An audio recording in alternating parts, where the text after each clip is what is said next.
Okay, so ayan guys, welcome back ulit. And for today's video, so update ko lang kayo guys about dito kay NodePay. So as you can see nga, pwede na natin i-connect guys yung mga wallet na gagamitin natin pang receive ng pinaka-token ni NodePay once na nagpa-airdrop.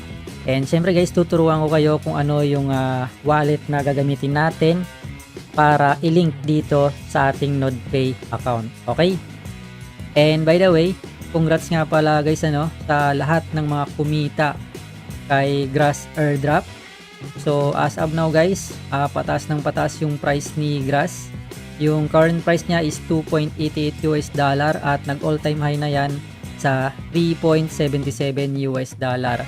So sa mga may holdings pa ng Grass, congrats sa inyo guys. Alam ko kumita na kayo ng malaki dito. And syempre para dun sa mga nagbenta, syempre wag kayong manghinayang guys kung nakabenta kayo dito sa mababa, kasi hindi naman natin alam na tataas ng ganito yung price ni Grass. Okay, so bawi na lang syempre tayo guys sa mga nagpapa-airdrop katulad ni NodePay. So eto guys si NodePay, more than a month pa lang ako nagpa-farm nito.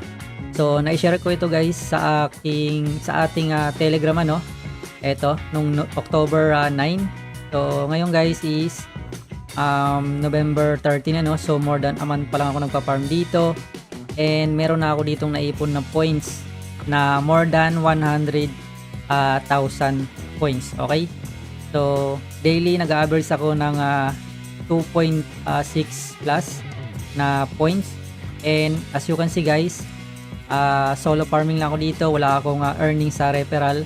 So meron ako ditong maliit, ayan yung kulay violet, 900 points lang yung nakuha ko. And sa mga sumunod na araw is wala akong referral dyan. And eto guys sa next video natin tuturuan ko kayo kung paano nyo i-unlock itong times 2 network earning rate, para syempre times 2 yung ma-earn nyo dito na points. Okay, so abangan nyo guys yung tutorial natin kung paano ko in-unlock itong times 2 earning rate. And ngayon, so punta tayo ulit guys dito sa earnings, and then i-connect na natin yung pinaka wallet natin. So guys, dito connect na natin, click natin tong connect. And then dito guys I suggest sa inyo na gumamit kayo ng Phantom wallet, kasi itong si NodePay is Solana base. So ang Phantom guys, maganda siyang gamitin sa mga Solana. Okay, so click natin tong Phantom, then lagay lang natin yung password at click natin tong unlock. And then click lang natin guys itong pinaka-connect. Okay, so connect Phantom successfully. So guys, dito magpa-pop up naman itong verify wallet. So ang i-click lang natin is i-verify. So wag nyo na guys i-on itong are you using a ledger So click lang natin itong verify. And then lalabas ito guys yung sign message. So i-confirm lang natin. Okay, so sign message successfully. And then ayan guys, makikita nyo, so connected na yung wallet natin sa Solana. And then yung third step, so gawin na natin, i-confirm lang natin yung wallet address. So click lang natin tong confirm. And then confirm wallet connection, so send email lang. And then open nyo guys yung pinaka wallet na ginamit nyo sa pag-register dito sa NodePay. At meron kayo doon i-click na link. So ito yung sa akin. Ito guys confirm your wallet connection. Then scroll lang natin at i-click lang natin tong confirm your wallet. And ayan, so wallet is verified.